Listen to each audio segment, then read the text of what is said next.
తాళ్లపల్లి రవణ ఆధ్వర్యంలో మాల సామాజిక వర్గానికి సంవత్సరం నరగా 14 నోటిఫికేషన్లలో మా విద్యార్థులకి నిరుద్యోగులకి ఉద్యోగాలు లేకుండా పోయాయి.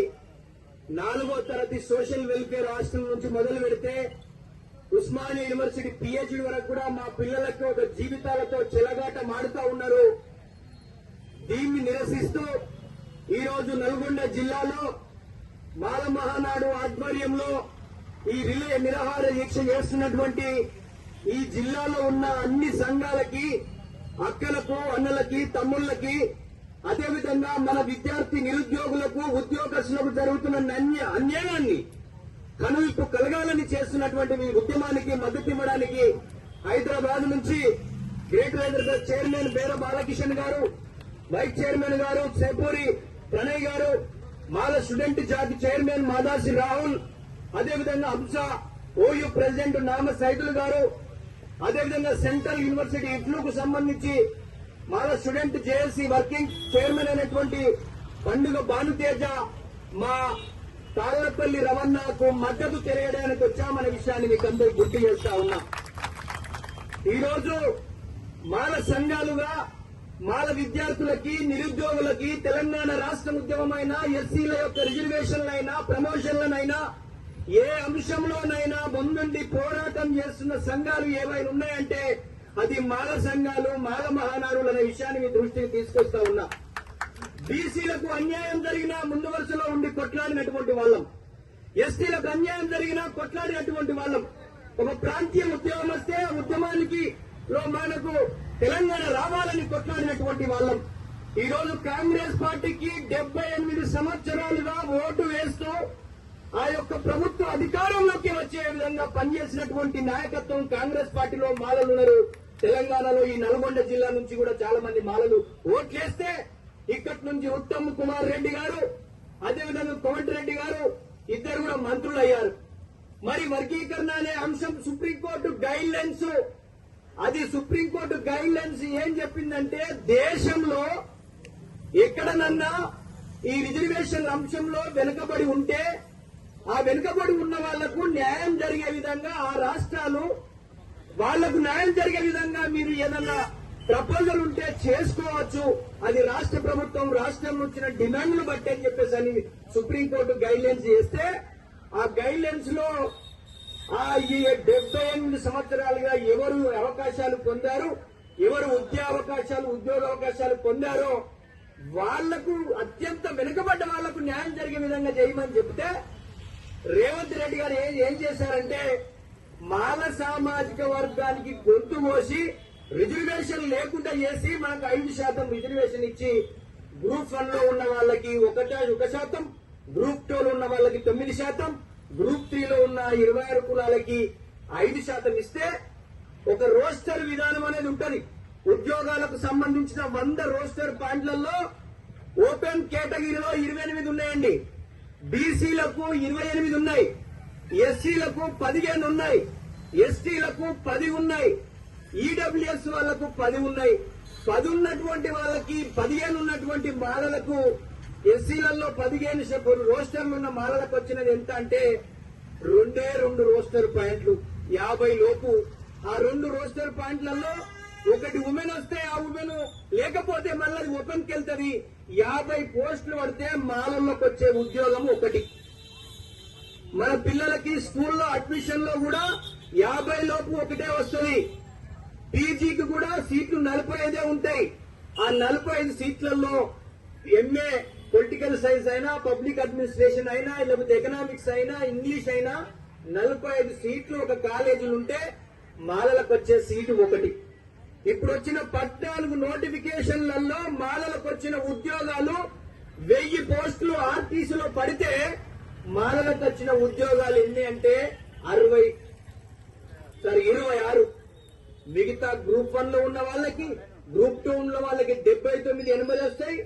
గ్రూప్ 1 లో ఉన్న వాళ్ళకేమో 28 వస్తాయి. మాలలకు మాత్రం అందులో పోస్టులు ఉన్నాయి. అంటే ఇది ఏమి అన్యాయం అని చెప్పేసి ఈ రోజు నల్గొండ గడ్డ నుంచి అడుగుతున్నామనే విషయాన్ని మీకు గుర్తు చేస్తా ఉన్నా. దీని వెనకాల సుప్రీంకోర్టు గైడ్లైన్స్ వచ్చిన తర్వాత షమీమ్ అఖ్తర్ ఒక రిపోర్ట్ ని ఇంతవరకు బహిర్గతం చేయలేదు. ఎంతమంది ఉద్యోగస్తులు ఉన్నారు, ఎంతమంది విద్యావంతులు తెలియజెప్పినటువంటి కమిటీని చూసి రేవంత్ రెడ్డి మాల సామాజిక వర్గానికి అన్యాయం చేస్తా ఉంటే మన సామాజిక వర్గం నుంచి ఉన్నటువంటి డిప్యూటీ సీఎం మల్లు బట్టి విక్రమార్క గారు, వివేక్ గారు, ప్రసాద్ గారు, ఎమ్మెల్యేలు, ఎమ్మెల్సీలు, ఎంపీలు ఏం చేస్తున్నారని చెప్పేసి ఇక్కడ నుంచి అడగదలుచుకున్నాం. మాలమనాడు జాతీయ అధ్యక్షుడు అద్దంకి దయాకర్ గారు, మీరు మాలమనాడు అధ్యక్షుడిగా ఉండి మాల సామాజిక వర్గానికి రిజర్వేషన్ లేకుండా చేస్తా ఉంటే నువ్వు ఏం చేస్తా ఉన్నావని చెప్పేసి ఇక్కడ నుంచి అడగాల్సినటువంటి అవసరం ఉంది. ఈ రోజు ఈ నల్గొండ గడ్డ నుంచి ఒక డిమాండ్ చేస్తా ఉన్నాం. మీరు మాల రక్తమే మీలో ప్రవహించి ఉంటే, మీరు మాల సామాజిక వర్గం నుంచి రిజర్వేషన్ పొందే వాళ్ళే అయితే, మీరు మాలల యొక్క జీవితాలతో తెలగాటం ఆడుతున్నటువంటి ఈ వర్గీకరణ చట్టాన్ని సవరించి రోస్టర్ లో న్యాయం జరిగే విధంగా మీరు రాజీనామా చేయాలని చెప్పేసి మీకు ఇక్కడ నుంచి డిమాండ్ చేస్తా ఉన్నాం. మీరు మంత్రులు, ఎమ్మెల్యేలు, ఎమ్మెల్సీలు మీరు రాజీనామా చేస్తే ఈ ప్రభుత్వం పడిపోతుంది. ఈ ప్రభుత్వం పడిపోతేనే మనకు రిజర్వేషన్లు వస్తాయి. ఈ రిజర్వేషన్ల గురించి పోరాడుతున్నటువంటి వాళ్ళకి మద్దతు తెలియాల్సినటువంటి అవసరం ఉందని నేను ఇక్కడ నుంచి డిమాండ్ చేస్తా ఉన్నా. అదేవిధంగా ఈరోజు ఉద్యోగ సంఘాలు ఉన్నాయి, ఉద్యోగస్తులు ఉన్నారు. ఈరోజు మాల మహానాడు సంఘాలుగా, మాల సంఘాల జేఏసీగా దాదాపు 1.5 year గా అంటే 1.5 సంవత్సరాలుగా ఉద్యమం చేస్తూ ఉంటే ఏ ఉద్యోగస్తులు వచ్చి మద్దతు తెలియజేస్తలేరు. రిటైర్డ్ అయిన వాళ్ళు వస్తూ ఉన్నారు కానీ ఉద్యోగంలో ఉన్న వాళ్ళు మీ ప్రమోషన్లు చాలా మంది జిల్లాల నుంచి నాకు ఫోన్ చేసి అడుగుతా ఉన్నారు. అన్నా ఈ వర్గీకరణ అయిన తర్వాత మనకు ప్రమోషన్లు లేవు, ఈ వర్గీకరణ అయిన తర్వాత మనకు మంచి పోస్టులు లేవు, ఈ వర్గీకరణ అయిన తర్వాత మమ్మల్ని ఎక్కడ జాయిన్ అయినామో అక్కడనే ఉంచుతున్నారంటే మరి మీరు చేసుకున్న తప్పిదం. మరి ఎందుకు కొట్లాడుతున్నటువంటి వాళ్ళకి ఎందుకు మీరు మద్దతుగా రారు? కత్తి ఒకళ్ళకి ఇచ్చి యుద్ధం ఒకళ్ళని చేయమంటే ఎట్లా చేస్తారు? కొట్లాడుతున్నటువంటి వాళ్ళ దగ్గరికి కదా ఈ నల్గొండ జిల్లా వాళ్ళు మద్దతు తెలపాలి. తాళపల్లి రవణకు ఉద్యోగం వస్తుందా? వేడ బాలకృష్ణకు ఉద్యోగం వస్తుందా? అన్న ముడుసు జాగబంధకు ఉద్యోగం వస్తుందా? వాళ్ళ గురించి కాదయా, మీ పిల్లల గురించి, మీ గురించి, భవిష్యత్తు తరాల గురించి ఈరోజు నిరాహార దీక్ష చెప్తా ఉన్నారు. మీకు సిగ్గు అనిపిస్తలేదా?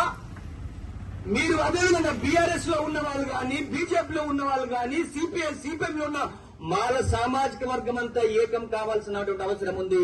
అది నల్గొండ జిల్లాలోనే పునాది పడాలని చెప్పేసి ఈ రోజు ఈ యొక్క దీక్ష తెలంగాణ వ్యాప్తంగా అన్ని జిల్లాలో కలెక్టరేట్ల ముందు ఈ యొక్క రిలే నిరాహార దీక్షలు కొనసాగించాలి.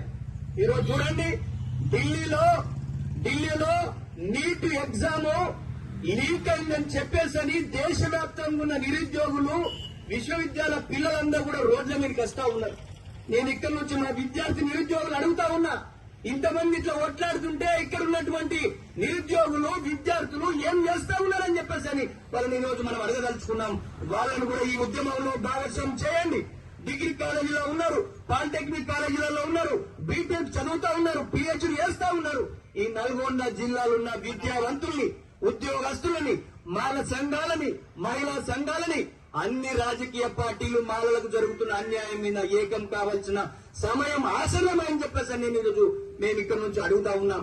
రాజారావు సార్ చాలా లెక్చరర్ గా రిటైర్డ్ అయినప్పటికీ కూడా మన తరఫున పనిచేస్తున్నటువంటి వాళ్ళు మొత్తం రాష్ట్రంలో ఉన్న రిటైర్డ్ ఉద్యోగులందరూ ఏకం కావాల్సిన అవసరం ఉంది. మీ భవిష్యత్తు పిల్లల కోసం మీకు తెలుసు వస్తువులు ఏంటో, రిజర్వేషన్లు ఏంటిదో, ప్రమోషన్ ఏంటిదో. మీరందరూ కూడా ఎవరైతే రిటైర్డ్ అయిన ఎంప్లాయీస్ అందరూ కూడా ఒక దగ్గర కలవాల్సినటువంటి అవసరం ఉంది. ఈ ఉద్యమకారులను గైడ్ చేయాల్సినటువంటి అవసరం ఉందని చెప్పేసి నేను ఈ యొక్క దీక్ష నుంచి డిమాండ్ చేస్తా ఉన్నా. అందుకే కాంగ్రెస్ పార్టీ ముఖ్యమంత్రి రేవంత్ రెడ్డి మాల వ్యతిరేకంగా వ్యవహరిస్తా ఉన్నాడు. ఎందుకంటే బట్టి విక్రమార్క గాని, వివేక్ గాని రేపు ముఖ్యమంత్రికి ఆయనతో పాటు రేసులో ఉన్నారు. కాబట్టి మీ రాజకీయ భవిష్యత్తు కోసం మా మాల విద్యార్థులకు, నిరుద్యోగులకు, ఉద్యోగస్తులకు అన్యాయం చేసే ఈ వర్గీకరణ చట్టాన్ని సవరించాలని నేను డిమాండ్ చేస్తా ఉన్నా. ఇది నిజంగా సుప్రీంకోర్టు గైడ్లైన్స్ ప్రకారం జరగలేదు కాబట్టి ఇది మళ్ళా ఈ ప్రభుత్వం పోతే కోర్టుకు వెళ్తే ఈ యొక్క వర్గీకరణ చట్టాన్ని కొట్టివేస్తారని చెప్పేసి గుర్తు చేస్తా ఉన్నా. ఇది రోస్టర్ విధానంలో సామాజిక న్యాయం లేనప్పుడు దాన్ని మార్చాలని చెప్పేసి డిమాండ్ చేస్తా ఉన్నాం. అందుకే రోస్టర్ మీద అవగాహన కల్పించుకోవాల్సిన బాధ్యత మేధావులుగా, విద్యావంతులుగా రిటైర్డ్ ఎంప్లాయీస్ గా వీళ్ళందరూ కూడా రోస్టర్ అంటే ఏందో బ్రహ్మ పదార్థం అని చెప్పేసి మనలకు అర్థం కాకుంటున్నటువంటి పరిస్థితి ఉంది.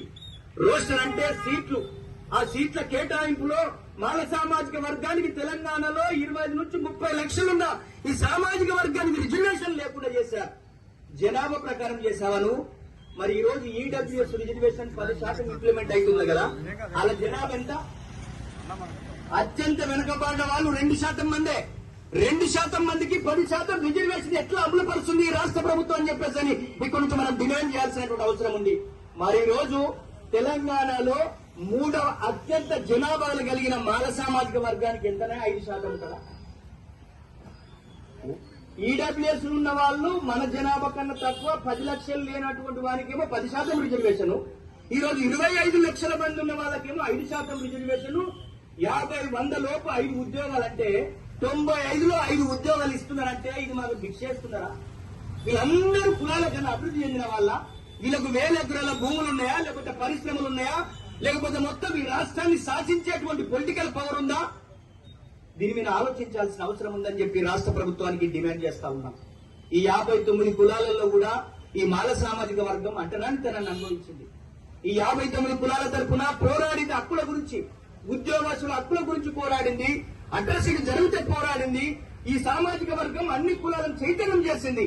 కానీ ఆ సామాజిక వర్గానికి రిజర్వేషన్ లేకుండా చేస్తున్నప్పుడు ఈ విద్యావంతులుగా ఉన్న వాళ్ళు, మేధావులుగా ఉన్న వాళ్ళు, విద్యార్థులుగా ఉన్న వాళ్ళు మన సంఘాలన్నీ కూడా ఏకమై మన రిజర్వేషన్ సాధించుకునే విధంగా మనమంతరం ఉద్యమించాల్సిన అవసరం ఉంది. అది నల్గొండ జిల్లా పునాదిగా ఇక్కడ జరిగిన రిలే నిరాహార దీక్షలు యావత్ తెలంగాణలో ఉన్న అన్ని జిల్లాలో జరగాల్సిన అవసరం ఉందని, దానికి మనమందరం పెద్ద ఎత్తున ఉద్యమించి మన రిజర్వేషన్లు ఇంకా 2% రిజర్వేషన్లు రావాలి. మనకు రోస్టర్ లో మనకు ఇంకా దాదాపుగా ఇంకా 20 లోపు 2 రోస్టర్ పాయింట్లు రావాలని ఈ డిమాండ్ యావత్ తెలంగాణలో వెళ్లాల్సినటువంటి అవసరం ఉంది. ముఖ్యంగా జిల్లాలలో మొదటిసారి ఒక రిలే నిరాహార దీక్షకు పునాది వేసినటువంటి తాళ్లపల్లి రవణ మేము దాదాపుగా 2-3 సంవత్సరాలుగా సుప్రీంకోర్టు గైడ్ లైన్స్ వచ్చినప్పటి నుంచి దీని మీద పెద్ద ఎత్తున తెలంగాణ వ్యాప్తంగా తిరిగి 10 లక్షల మందితో పెరేడ్ గ్రౌండ్ లో హైదరాబాద్ లో పెద్ద ఎత్తున సభలు నిర్వహించడంలో మేమందరం కీలకమైన పాత్ర పోషించాం. రాజకీయ పార్టీలను మెడలు వంచాల్సిన విధానంగా అందరినీ ఏకం చేశాం. అందుకే కాంగ్రెస్ పార్టీలో ఉన్న వాళ్లే గాని, బీజేపీలో ఉన్న వాళ్లే గాని, బీఆర్ఎస్ గాని, సిపిఐ, సిపిఎం లో ఉన్న మాలలంతా కూడా ఈ ఉద్యమానికి మద్దతుగా రండి. ఈ రోజు రిలే నిరాహార దీక్షకు మీరందరూ మద్దతు ఇచ్చి ఉంటే ఈ ఉద్యమం ఇంకా రెట్టింపుతో ముందుకెళ్లేటువంటి అవకాశం ఉండదని చెప్పేసి నేనైతే భావిస్తా ఉన్నా. రవణ ఇక్కడ ఉన్న ఎంప్లాయీస్ సంఘాలు గాని, ముఖ్యంగా మాల సంఘాలు గాని, అదేవిధంగా అన్ని పార్టీలు, బీసీ సంఘాలు, ఓసీ సంఘాలు అందరూ కూడా మన మద్దతుగా పిలవండి. మన మాల సామాజిక వర్గం ఏ సామాజిక వర్గానికి వ్యతిరేకం కాదు. ముఖ్యంగా మాదిగలకు వ్యతిరేకం మారాలని బాగా ప్రచారం చేసిన ఈ రాజకీయ పార్టీలు. కానీ మాదిగలకు ఎక్కడ అన్యాయం జరిగినా కారం చెడు నుంచి మొదలు పెడితే పదకుప్పం, నీరుకొండ, చుండూరు ఈ మొత్తం అన్ని ప్రాంతాలలో ముందు నాయకత్వం వహించినటువంటి వాళ్ళు మాల సామాజిక వర్గం. ఈ తెలంగాణలో మాదిగలకు ఎక్కడ అన్యాయం జరిగినా మొదట కొట్లాడింది ఈ మాల సామాజిక వర్గం. ఇక్కడ నుంచే బండి యాదగిరి లాంటి వాళ్ళు వచ్చారు, గోపయ్య లాంటి వాళ్ళు ఎమ్మెల్యేలు అయ్యారు. ఒక చరిత్ర ఉన్నటువంటి నల్గొండ జిల్లాలో మాల సామాజిక వర్గం ఇక్కడున్న రెడ్లకో, వెలుమలకో ఏమి తక్కువగా ఉద్యమంలో త్యాగం చేయలేదనే విషయాన్ని మీకు గుర్తు చేస్తా ఉన్నా. అత్యున్న పెద్ద తెలంగాణ ఉద్యమంలో ఉన్నాం. అన్ని ఉద్యమాలలో మాలల పాత్ర లేనిది ఏ ఉద్యమం సక్సెస్ కాలేదనే విషయాన్ని కూడా మీకు గుర్తు చేస్తూ, మీరు ఆత్మన్యూనత భావంతో ఉండదు. మీ వెనుకాల మేమున్నాం. మరింత రెట్టింపుతోటి నల్గొండ జిల్లాలో ఇంకా మీటింగ్లు జరగాలి. అన్ని జిల్లాలు కూడా జరుపుదాం. మనకు రిజర్వేషన్లు ఇంకా 2% సాధించుకునేంత వరకు, రోస్టర్ లో మనకు న్యాయమైన వాటా వచ్చేంత వరకు మడమ తిప్పని పోరాటానికి ఈ యొక్క నల్గొండ జిల్లా పునాది అవుతుందని చెప్పేసి గుర్తు చేస్తూ, మీరు పెద్ద ఎత్తున ఇంత మాట్లాడే అవకాశం ఇచ్చి మేము వచ్చిన వెంటనే ఒక అన్నలుగా, తమ్ములుగా, సాధారణంగా స్వాగతం పలికిన మీ అందరూ కూడా పేరు పేరున ప్రత్యేకమైన జై మాల, జై మాల. మాలలకు అన్యాయం చేస్తున్న ఎస్సీ వర్గీకరణ చట్టం రోస్టర్ విధానాన్ని మార్చాలి. రోస్టర్ విధానాన్ని వెంటనే మాలలకు రిజర్వేషన్ లేకుండా చేసిన ఎస్సీ వర్గీకరణ చట్టాన్ని సవరించాలి. జై సిపిఎం